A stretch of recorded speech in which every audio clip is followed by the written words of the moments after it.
The Fabulous 413 podcast is funded by Northeast Solar, offering solar options, energy security, and solutions for the local community. Learn more at northeast-solar.com. Welcome to the Fabulous 413. I'm Khalees Smith.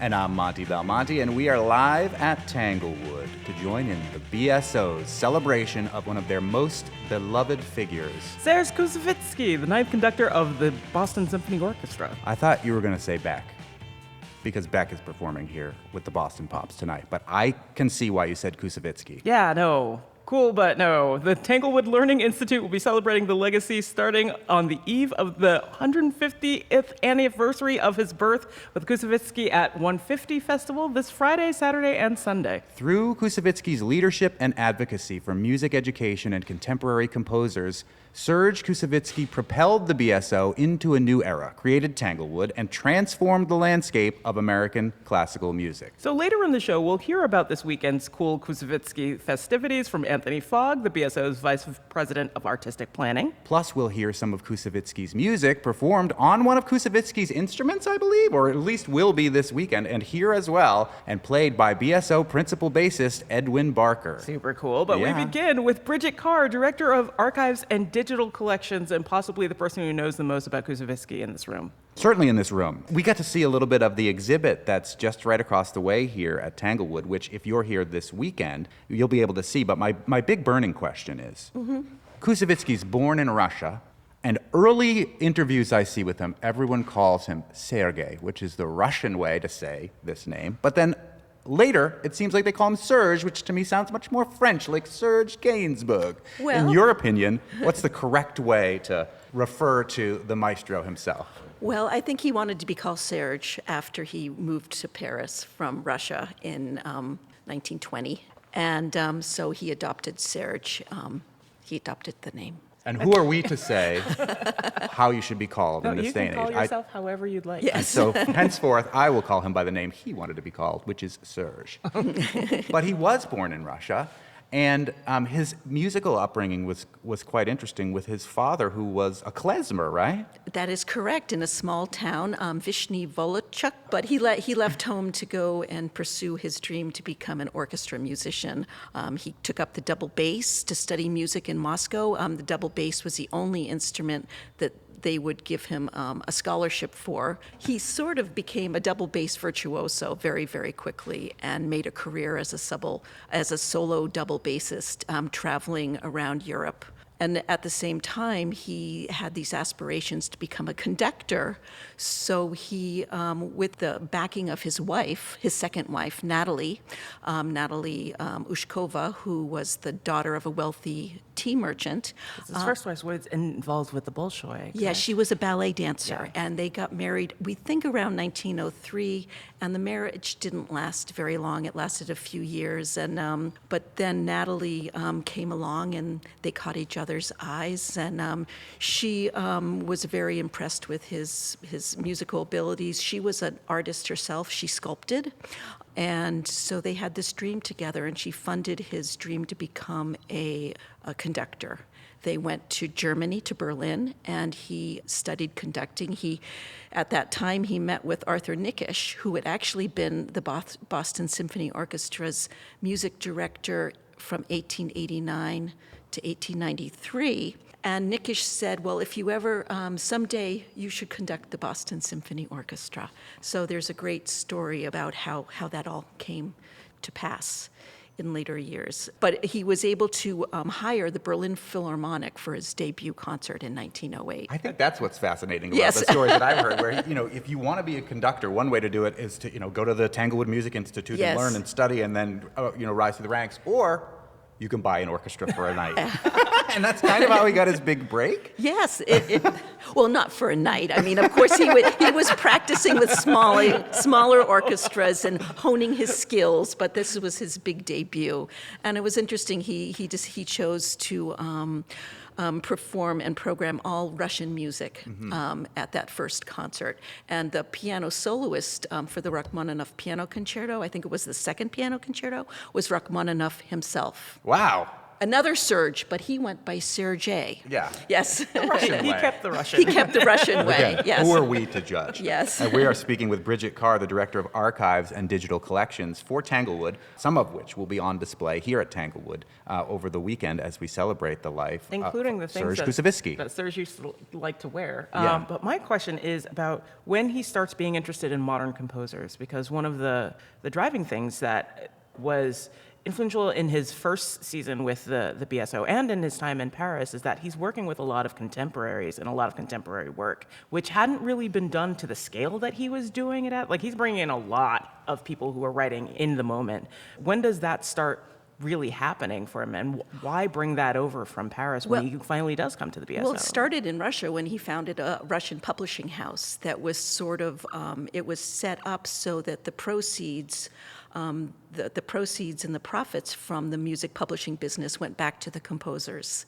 And it was also sort of governed by the composers themselves. So this was something that was innate into who he was always trying to advocate for and champion the living composers at the time, wherever he was. And one of the first things he did when he came to Boston was he wanted to meet all the American composers. And a neat example of that is when, shortly after becoming the music director of the Boston Symphony in 1924, he was familiar with Harvard University. He goes, well, are there any young Harvard composers, American composers that I can meet? And so he was introduced to Walter Piston, who at that time had only been composing works for chamber music. And Koussevitzky said, well, why don't you compose something for an orchestra? And Piston said, well, nobody will play it.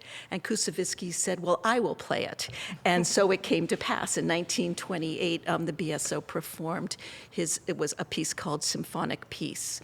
It was the world premiere. And then, of course, Koussevitzky and the BSO went on to give premieres of many other works by Walter Piston, including the Concerto for Orchestra and some other pieces. And even before coming to Boston, Koussevitzky met Aaron Copland at the salon in the company of Nadia Boulanger, who Aaron Copland was studying with at the time. And so the same sort of conversation took place, and it all surrounded around the organ concerto that I think Aaron Copland was working on at the time.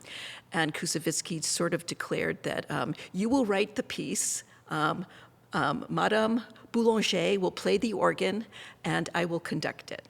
And so that also came to pass in Boston several years later. And some of the other, big names that Koussevitzky champions early are Gershwin and Bernstein. and Howard Hansen, Roy Harris, William Schumann. And there's so many good, in the exhibit that you've curated that's Yes. here right across the way There's at a picture Tanglewood. of them all together, which I think might be my favorite thing, is him I know. standing with Nadia Boulanger and Walter Piston and 7 other modern composers, all of which Exactly. he's performed. And that photograph was taken in 1939 because he put together a festival of American music at Symphony Hall in 1939. And he was always doing things like that. So, yeah, it's such a symbolic photograph. It says it all. We're speaking with Bridget Carr, who's the Director of Archives and the Digital Collections for Tanglewood and the BSO. Tanglewood wouldn't really exist if it wasn't for the advocacy of Koussevitzky in many ways. I know maybe he wasn't the exact first founder, but a lot of what Tanglewood has come to be and be known for has to do with Koussevitzky. And specifically, I believe, a fun story about a wild storm. We happen to be broadcasting from the emergency weather part of Tanglewood's campus. We are in the severe weather shelter. The severe weather shelter. But severe weather had a role in Koussevitzky helping to create what we now call fondly the Shed, named after him, right? That's right. They were giving a concert in 1937. There was a horrible thunderstorm, and they had to keep on stopping. They were performing Wagner's, is it Forest Murmurs? And they kept on having to stop because it was the thunder and lightning was so loud. And again, of course, they were playing underneath a tent, and so water's sort of dripping down on people. And so actually the founder of the Berkshire Symphonic Festival, Gertrude Robinson Smith, got up on stage and started a fundraising campaign right then and there. On stage. On stage. I think she raised maybe $10,000 that first night. That's a lot. Yeah. Maybe it was more. I heard for the time. $30,000 in one night. Yes, it was 30,000. You're right. It was, yes. I'm thinking of the theater concert hall that they raised $10,000 from Mrs. But still, think of the time frame. That's a lot of money. And nothing to drive home the impetus of why you need the money than being at a concert that is being stopped by the weather. Yeah. Well, the interesting thing is that the gift of the Tanglewood estate to the BSO was really kind of a result of, I think in many ways, Koussevitzky's charisma and his dedication and his passion for what he did, because the donors gave, they gave. What was I going to say? Yes. Well, as soon as the donation of the property was given to the Boston Symphony as a permanent home for the festival, that really sealed the Boston Symphony's future in the festival. And the first concerts to take place on the Tanglewood grounds were in 1937, and of course there was the big storm, and the next year we opened up the shed, which was then later dedicated to become the Koussevitzky Music Shed.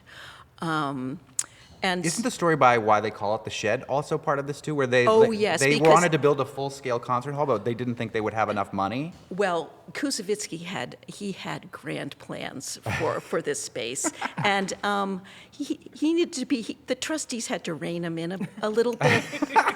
I think it's okay to say that because he sort of he was friendly with this Finnish architect Elio Saarinen, and together they you can see the model for how Koussevitzky and Saarinen envisioned the Tanglewood campus to be, with the music pavilions and lots of buildings and lots of different performance places, and it wasn't really realistic at the time.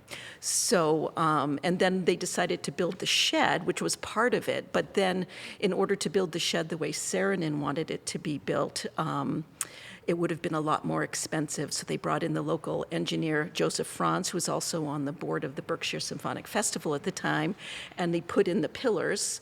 And Saarinen sort of said, well, you can have my plans, but if you don't build it the way I designed it, then all you'll have is just a shed. And that's all we have. And that's all everybody seems to need here. Yes. Well, more's been added since. Oh, yeah. Which hopefully aligns a little bit with his vision, if not in the grandeur of the whole thing. Yes. We're speaking with Bridget Carr, who's the Director of Archives and Digital Collections for Tanglewood and the BSO. We are live from Tanglewood, celebrating the 150th birthday anniversary of Serge Koussevitzky, whose vision was instrumental in making the Tanglewood that we know and love today, because also it was New York's orchestra that had really kind of laid claim to Tanglewood at Just first, those first right? 2 years. First couple of years, and then they didn't make it, and so then they reached out to the BSO, and that's where to clarify, it was members of the New York Philharmonic. Not the whole thing. Not the whole thing. So anytime Boston can beat New York in anything, especially like a sporting event or an orchestral showdown, yes, I'm for that. It is also a little easier for Boston to get here. Yeah. Well, I don't know. It's kind of 6 of one, half a dozen than the other, right? With the New York City, I don't know. It's an extra hour. Bridget, you've been working with the BSO for a good long time now, since 1991. What are some of your favorite Koussevitzky stories that you've heard from people that maybe knew him, worked with him? I mean, as we mentioned, Bernstein was championed by Koussevitzky. There's a great photo that you curated of Bernstein singing a blues tribute to Koussevitzky on his birthday and kind of gently poking at the fact that Koussevitzky loved to wear capes around all the time, even in the midst of the hot summer here. Well, let me see. My favorite Koussevitzky stories. I did think of a few of them, and one of them was what a sharp dresser he was. Yeah. And we have this wonderful collection of oral history interviews that one of our retired cellists did with former orchestra members and their spouses. And Stanley Benson, who had been a violinist in the BSO starting in 1946, he was from Brockton, Massachusetts. After he won the audition to become to become a member of the Boston Symphony Orchestra, he was called into Koussevitzky's, the green room, into his office. And so, of course, he was a little bit scared because Koussevitzky was famous for his temper and his outbursts. But it turned out that Koussevitzky wanted to know who Stanley Benson's tailor was. You got to admire that level of dedication. Yes. We happen to know a conductor in the Springfield area who has that level of dedication to fashion as well. Always. Kalen Marcel Manson. So, Don't forget so the name. sharp. Maybe he'll conduct here one day. Is there, like, you worked really hard on this exhibit for quite some time. Is there anything in your research that was surprising to you about the legacy of Koussevitzky? Well, I think my colleague Sarah Donovan and I worked collaboratively on this for a long time. And well, when I just it sort of helped me to put Koussevitzky's contributions in sort of the greater context of the whole history of the BSO.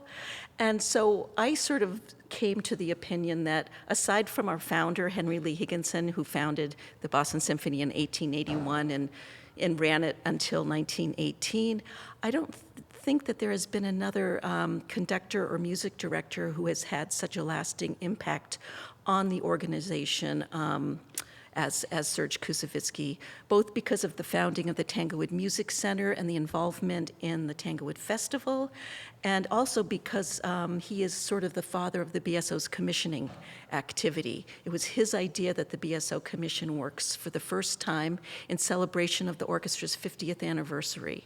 And works that came out of that include the Stravinsky Symphony of Psalms, which people can hear this weekend if they come to the concerts. And we have, in our exhibit, we have a copy of a page from that. Again, another thing to think about, to know about our exhibits is that anybody who can't come to Tanglewood, you can see all of this content online. If you go to bso.org and just search for Koussevitzky 150, we have lots of Koussevitzky offerings, and the online exhibit gives us an opportunity to share even more materials that don't fit in the exhibit cases that we have. I think one last thing that we maybe want to just touch on is that Koussevitzky's legacy when it comes to instruction and why that was such an important part of this campus and what goes on here. It's easy for people outside of the realm of the BSO to think, oh, Tanglewood, James Taylor, the Pops, John Williams, Star Wars Night, but really, this is an institute. People are coming and learning, and people occasionally who are conductors are granted a Koussevitzky award, including the now sadly late Seiji Ozawa when he was a student here at Tanglewood. Is that correct? That is correct. And in one of the exhibit cases, you can see the Koussevitzky genealogy, I was going to which say, that's shows my second all the favorite part of your exhibit. Was the genealogy that we found that was published in the High Fidelity magazine in like 1968, and it shows all the people who Koussevitzky trained. Leonard Bernstein studied conducting with Koussevitzky, and Eliezer de Carvalho, the Brazilian conductor. Is he Brazilian? Yes. Mm-hmm. And then people who studied with Eliezer de Carvalho included Seiji Ozawa and was it Claudio Batto? Oh, well, a whole number of other people. No one expects you to have the whole genealogy memorized. To that credit, that chart is huge. His reach is so much wider and longer than you'd expect. And that's just with the conducting students. When you think about the training of the instrumentalists who have gone on to then take first chairs in orchestras throughout the U.S., including our own Ed Barker, I believe, was a Tanglewood Music Center fellow. We'll find out. You'll find out. You will find out. But that's his greatest legacy. And he was happiest when he was so happy when he was teaching and interacting with the students at the Music Center from 1940 until through 1950. 1950 was his last summer here at Tanglewood.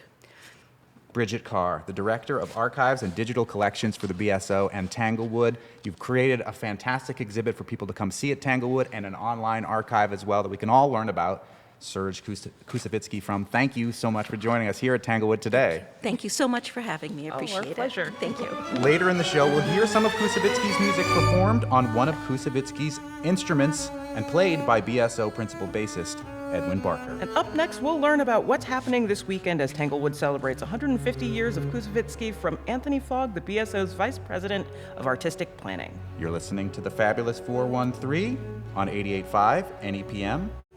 You're listening to the Fabulous 413 live from Tanglewood. This weekend, Tanglewood will celebrate the 150th anniversary of the birth of Serge Koussevitzky. And here to tell us how they will celebrate this weekend is Anthony Fogg, VP of Artistic Planning for the Boston Symphony Orchestra. Anthony, we had a comprehensive bio of you that begins in Australia and goes to Brazil, and you were a performer and a music administrator, but you became the artistic administrator of the Boston Symphony Orchestra in '94, and now work closely with music director Andres Nelson on the planning of the performances that go on here at Tanglewood. And so this is a big weekend for you, the 150th of Serge Koussevitzky, the guy who the shed is named after, amongst other things that we learned about from Bridget just a few moments ago. Tell us what's planned this weekend to celebrate the maestro.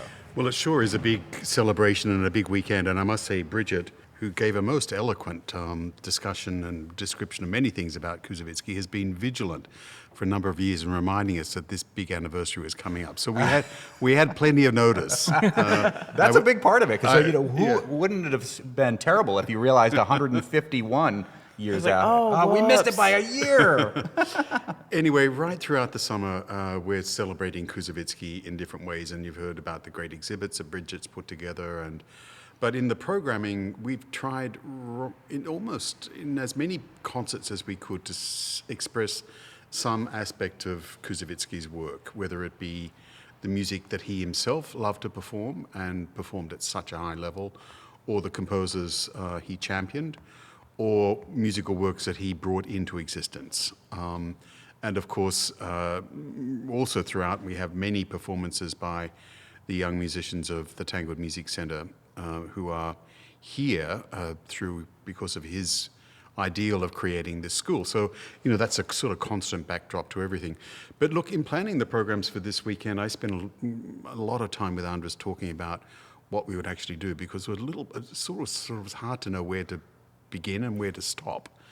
But we did come up with, I think, 3 orchestra programs that represent many aspects of Koussevitzky's work. On Friday evening, the centerpiece will be a work by Scriabin called Prometheus, the Poem of Fire, which is a work for piano, orchestra, and teeny bit of chorus at the very end, which was one of the pieces that Koussevitzky brought about when he was still in Russia and premiered in 1911 and published by his publishing house, Éditions Russes de Musique, and naturally gave the American premiere of this work.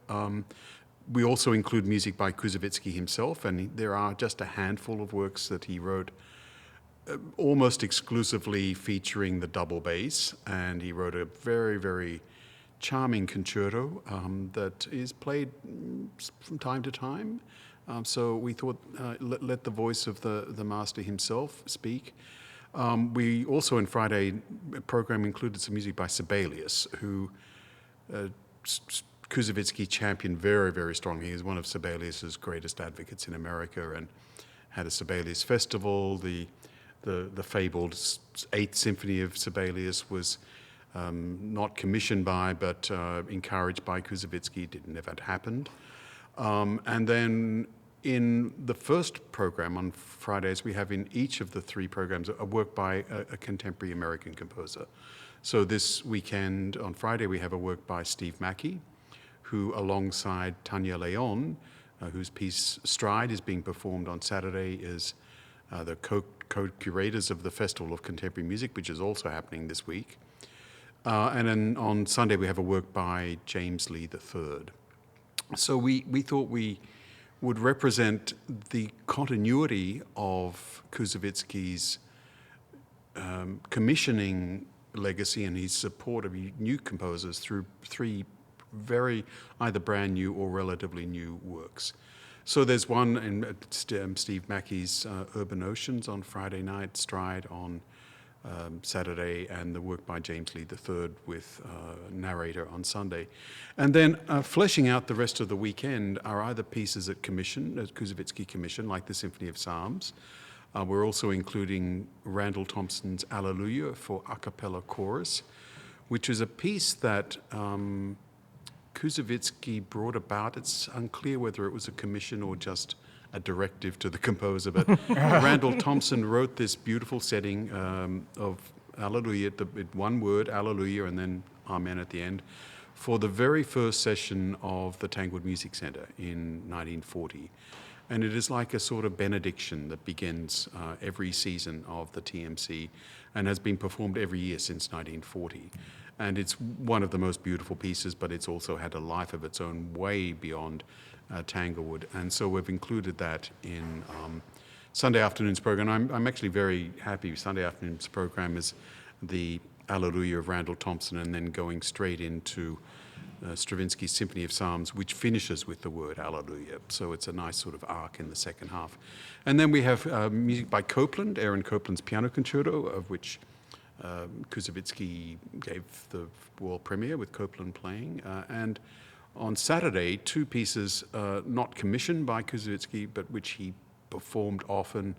He put on the map in one case. Put on the map was Khachaturian's Piano Concerto, which he recorded with the pianist William Capell in the 1940s, and it became like a hit. It was in jukeboxes, in ice cream parlors. And you have to put in a lot of quarters to hear that whole thing. A lot of quarters, yeah. And I got to tell you, for those who love this piece, originally the score included a musical saw in the slow movement. The most terrifying of all instruments. The most terrifying. It's a weapon and sounds like a clown is about to come kill you. So we're importing a musical saw player for this performance. So nothing like going for real authenticity. And then the second half of Saturday's program is the Pathetique Symphony by Tchaikovsky, which was one of the pieces that Koussevitzky conducted most regularly. It was one often included in programs. So, look, they're sort of sprawling programs across 3 days, but I think touch on many aspects of Koussevitzky's work and advocacy and the music he championed so much. So it'll be a great celebration. Meanwhile, we've got 1 million pieces happening in the Festival of Contemporary Music by brand new composers, many of whose works have never been performed here at Tanglewood before, and I'm sure Koussevitzky will be smiling down on those composers and listening from afar to the performances. So it's a great celebration of everything about Koussevitzky. And we've got some spoken word programs, et cetera, et cetera. So it's the time. And somewhere in all of that, I want to slip up to visit Koussevitzky's grave, which is up on the church on the hill in Lenox. And there was a long tradition of going and singing, in fact, the Randall Thompson Alleluia. And we may rustle together some singers to do that still, but I'll make sure I find some time to go and thank him for everything that he's given us. We're speaking with Anthony Fogg, who's the Vice President of Artistic Planning for the Boston Symphony Orchestra, and a lot of planning you've done around this 150th anniversary celebration of Koussevitzky. Not to take it away from Koussevitzky for just a second, but does the Festival of Contemporary Music always fall around his birthday?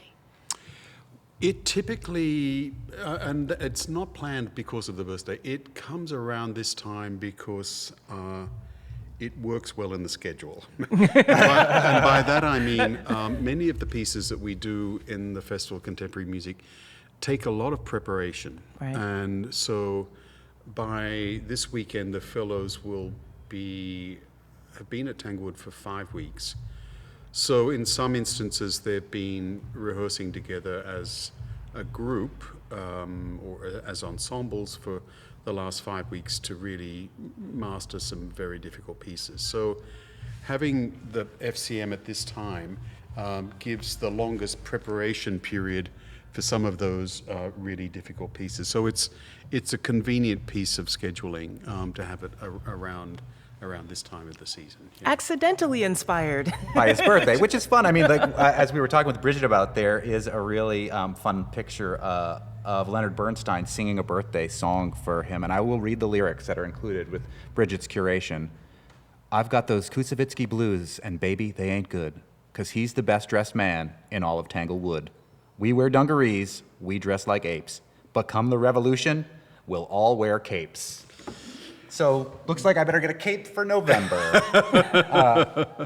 Anthony Fogg, is there something, as a performer yourself and somebody who's been in this sort of music curation business, something in particular that you particularly admire about Koussevitzky and his legacy as we celebrate his legacy this weekend at Tanglewood? Well, look, I'm just in awe of how much he achieved in the 25 years he was music director of the BSO and of Tanglewood. You know, to have had the idea of this summer festival and a training program, to be so committed to creating the next wave of American compositional voices, to build the BSO into an ensemble. It was already very good when he took it over. We have some recordings pre-Koussevitzky, but he just took it to and made it an ensemble of extreme virtuosity with the brilliance of performance. He was just the force of personality, must have been extraordinary. So, you know, I think to have achieved so much in the amount of time, I think for me is the thing that I just keep coming back to. I think, gosh, you know, it puts the rest of us to shame. But he used his resources. You know, Bridget's, I'm sure, told the story about how he was able, you know, his second wife, Natalie, was a daughter of a very wealthy Russian tea merchant, and he used their marital financial resources to, you know, make the early steps in his career of getting an orchestra together and studying conducting, and then the publishing house and the commissions were all, he had the first ones under the Koussevitzky Music Foundation, were all with Natalie's, the money from Natalie's family. So, but she completely supported him. But, you know, just to find the way forward through all of that and to really bring it to this incredibly high level of achievement is, you know, that's amazing. That's what I hope to do with my second wife's money. Really quickly before we let you go do your many things, is there a piece that you and Anders were really looking forward to trying to get into the weekend that you'll maybe have to shuffle off to the 24-25 season because there just wasn't time? There were a number of pieces and a number of composers. You know, we dearly would have loved to have had some music by Prokofiev in this weekend. We have one short piece by Sibelius, but it would have been fantastic to have a Sibelius symphony. There are countless American pieces that we could have included and wanted to, and there just weren't enough spots in the course of the 3 programs. And I must say, it's as it stands, it's a very considerable undertaking for the Boston Symphony, because there's a lot of repertoire for them to get through. It will be physically very demanding, so we had to keep that in mind as well too. So there are a few pieces that we did during this past winter season, like the Scriabin, Tanya's Leon's piece, what else? James Lee's work. There are some pieces which are relatively familiar to the orchestra, like the Symphony of Psalms. So we've made this Tchaikovsky 6, of course, so we've added those to give them an element of familiarity, but it's still a huge amount of music for the orchestra to perform and prepare. Well, we know you're very busy, and we can hear Beck sound checking in the background behind us right now, who's playing here tonight at Tanglewood. But we've been joined by Anthony Fogg, the Vice President of Artistic Planning for the Boston Symphony Orchestra, who's put on all the Koussevitzky 150th celebrations for this weekend. Thank you so much for joining us. My pleasure. Up next, we'll hear some of Koussevitzky's music performed on one of Koussevitzky's instruments and played by BSO principal bassist Edwin Barker. And we'll hear about his last year with the orchestra as well. You're listening to the Fabulous 413 on 88.5 NEPM. NEPM's podcasts are funded by Armbrook Village Senior Living in Westfield, offering assisted living and compass memory support with evidence-based treatment for those with memory loss. More at armbrookvillage.com. The Fabulous 413 podcast is funded by the UMass 5 College Credit Union, offering co-op advantage checking with cash back on all purchases, plus secure debit card controls, all from the UMass 5 mobile banking app. Insured by NCUA, umass5.coop. You're listening to the Fabulous 413 on 88.5 NEPM, live from Tanglewood, and this week Tanglewood is celebrating the 150th anniversary of one of the architects of the Boston Symphony Orchestra's summer programs here at Tanglewood, the maestro, Serge Koussevitzky. It's time to hear some of Koussevitzky's music, played on one of the maestro's own instruments, and I wish you could see it. It is gorgeous. And I hear tell one of the instruments may be haunted, so I don't know if this is this one or not, but we'll find out later. We are joined by the Boston Symphony Orchestra's principal bass, Edwin Barker, who will be performing with the fabulous accompanist, Debbie Emery. Ed will be playing the second movement of Koussevitzky's double bass concerto. Opus 3. Take it away, Ed and Debbie.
Hooray! That was principal bassist for the Boston Symphony Orchestra, Edwin Barker. That's so far off the fretboard. I know. Performing with Debbie Emery on piano. Come over and join us at the table, you two. We'll talk a little bit here. Performing Koussevitzky's double bass concerto, the second movement, which I do believe, Ed, for the 100th anniversary of the Boston Symphony, you performed that piece as well. Is that correct? Yes, I was fortunate to be asked to play for the 100th anniversary of the Boston Symphony, the Koussevitzky double bass concerto, on the stage of Symphony Hall for a subscription series of concerts, and with Seiji Ozawa conducting, and the mighty Boston Symphony on the stage with me, which is an unbelievable honor. And yes, so I was honored to be able to do that at that time, and especially in that hall, in that beautiful concert hall. That piece looks a little insane to play, and not just because towards the end of the piece, like the notes are so high that you are playing essentially freeform off of the fretboard right by the bridge, which just like I already am having just like a little bit of panic looking at you play and like forgetting my fingering from the 1 year I had of counterbass, but to go that far up gives me a lot of anxiety. Oh, anxiety is my middle name here. It is a bass, after all, so to play that high seems contrary to it. Yes, and that particular ending to that movement, there are two possible endings to that movement, and It's like a choose-your-own-adventure concerto. well, yeah, or just close your eyes and jump. What's the other possible ending? Well, the other possible ending is actually an octave lower, so players can choose either. If one listens to Koussevitzky's recording of the piece, which he made in I believe it was 1928 or 29. On that bass that I was just playing, by the way, he plays it up high in the harmonic register. Now, the reason some people choose to play it a little lower is because they're all natural harmonics, and so in that case, some of the notes will come out naturally just a little low sounding. So you can pick your poison with that. But I happen to think that the feeling that is set by playing it up that high is a really nice feeling, and it's worth it, giving it a try. But it is a bit of a tightrope walk. That is the principal bass player for the Boston Symphony Orchestra, Edwin Barker, who is in his last season here with the BSO. Yes, I'm looking to retire after 48 seasons at the end of next May. So, as we speak here, this will be my last summer as a member of the Boston Symphony at Tanglewood. And in the room that we're in now, this chamber music hall room, I have many, many, many memories over the last 48 years, including giving a number of bass classes in here with the TMC students, and some pretty raucous after-concert parties. Tell us about those. Oh, no, you don't want to know about those. I have heard tell. Our friend is the former caterer for Tanglewood. Boy, does he have a lot of stories. Only tell us if the statute of limitations is up for you. Yeah, exactly. And you don't want to get anybody in trouble. Well, what I will say is that when I was a student here in 1975, and this was while I was still studying at the New England Conservatory, and a good friend of mine is a horn player from that school, also was a student here. My present wife, Pamela Pakin, and she was a horn player who studied here at the same time, and we kind of started dating here. And the rest is history. It's been 44 years now that we've been married. Not that you don't get other accompanists to play with, but did the two of you bond because you both married horn players? Debbie, who played piano so wonderfully there. Thank you. Yeah, my husband is a trumpet player. Horn is a much more civilized instrument than trumpet. Brass instruments, apologies. Yeah, it does take a certain person to live with a brass player. You have a memory of the first time that you played with Ed. Yeah, I think I don't know, maybe my second year in Boston. And I had heard, we had lived in the Midwest, in Ohio and in Kansas City, and I'd heard about this guy named Portnoy. There are just tons and tons of stories about this guy, Portnoy. And he had been Ed's teacher, the former principal bass in the Boston Symphony, right? So one of the first times, when you're a freelance accompanist, you just kind of get word of mouth. So I didn't have a lot to do those first couple of years because nobody knew me. And Ed asked me if I would play for the memorial service for his teacher, which turned out to be Mr. Portnoy. Do you remember what you played? Yes. Ed remembers? Yeah, it was the Bloch, Ernest Bloch Prayer. It's a cello piece, which I do on the double bass, and it actually fits the bass and its long string length very well, because the long string length is a very vocal kind of thing. And interestingly, I studied with Henry Portnoy my years at New England Conservatory, and I played that service on. I actually own his instruments, and so I played that service on his instrument with his bow, with his double bass bow. And I've been playing on that instrument with that bow for the last 48 years or so. Well, speaking of instruments, Ed Barker, who is the soon-to-be outgoing chief bassist for the Boston Symphony Orchestra. That's a new title that I just gave you. That is Koussevitzky's instrument there. Tell us what's different about that instrument, what's special about that instrument.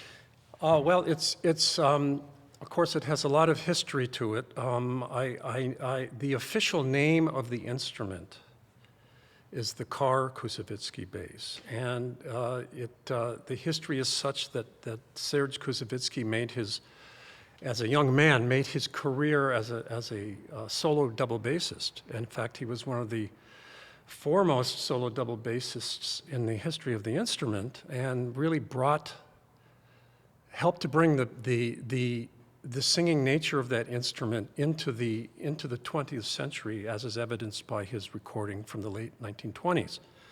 When Koussevitzky passed away, my understanding is that the bass then went to the Koussevitzky Foundation, and at one point it was given to Gary Carr, who was a well-known double bass virtuoso of the mid-20th century, and he had the bass. He actually founded this organization called the International Society of Bassists. Okay, and so Gary played this bass for many years, and then he gave it back to the International Society of Bassists, and they then loan it out to people who like to play on that instrument, have the experience of playing on it. In my case, I played on this bass premiered a concerto by John Harbison in 2007 here at Tanglewood on this double bass, and then recently I just got it again because getting to play it in a situation that doesn't really happen very often. Koussevitzky's 150th birthday, at the Koussevitzky Music Shed, with an orchestra that he built on the instrument that he used, playing his piece. That doesn't happen very often. No. No, I think you asked for his bass to come with all. It's the perfect storm, Serge. It seems that way. Oh, no. Yeah. I knew that there was going to be a storm pun there. Welcome to Tanglewood. It's such a beautiful piece, and the legacy of Serge that we have been hearing about today is incredible. To know how much time and effort and energy his vision, his virtuosity brought to creating what has become such a beloved institution, not just for Western Massachusetts, the Berkshires, Massachusetts, New England, and the world, really. And to hear his music played on that instrument, which I'm going to go out on a limb and say was haunted. I read a story once where Koussevitzky's widow saw his bass on stage, and it felt like Koussevitzky's ghost wrapped his arms around her while it was being played. So, is that the one? That's very close to it. But I mean, we love stories like that. Right. Olga Koussevitzky heard Gary Carr give a recital, and my understanding is that she had a vision of Serge Koussevitzky going up and wrapping his arms around Gary. Wow. I mean, I don't know the details of the story, but basically she thought, oh, okay, I'm going to give him Kousie's bass. So that is the bass then? Yeah. That's the haunted bass. Yeah. I love it. There you go. I'm going to check to see if there's any ghosts around here. I'm going to get my. Well, my it ghost. does levitate every time I drive by. It sure levitated for us. The principal bass player. Congratulations on your retirement and your wonderful career with the BSO. The principal bass player for the BSO, Edwin Barker, and Debbie Emery, who is playing piano on that piece, the Koussevitzky piece. Thank you so much for joining us live from Tanglewood here today as we celebrate Koussevitzky. Summer is full of amazing spectacles, and one of those spectacles we look forward to seeing each year is the Double Edge Theater Summer Spectacle. It's called The Heron's Flight, and we'll hear from artistic co-directors Jennifer Johnson and Travis Coe about creating the work. Plus, we'll meet Jen Krasler, etymologist, farmer, and manager of 2 farmers markets in the area. And we'll talk to our word nerd, Emily Brewster, resident wordster from Merriam-Webster, our dictionary in Springfield. That is tomorrow. We will see you then on the Fabulous 413.